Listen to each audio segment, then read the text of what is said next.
கன்னியாகுமரி மாவட்டம் களியங்காட்டில் உள்ள பிரசித்தி பெற்ற அருள்மிகு சிவன் கோவிலில் இன்று ஜூலை மாதம் முதல் தேய்பிறை பிரதோஷ சிறப்பு அபிஷேகங்கள் மற்றும் பூஜைகள் நடைபெற்றது.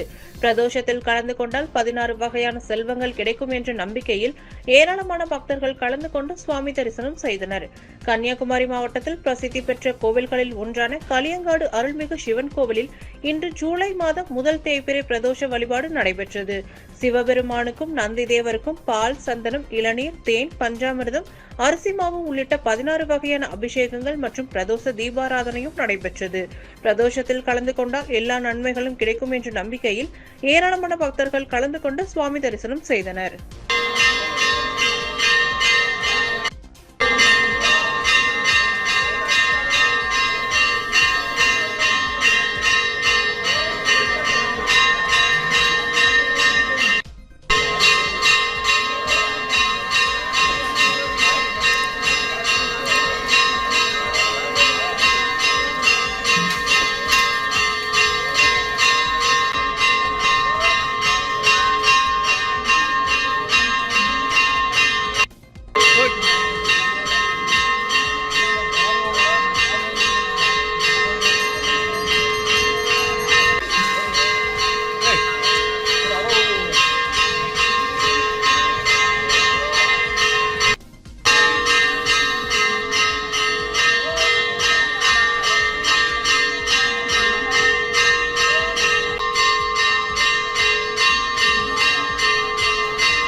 கரெக்டாக நேரம்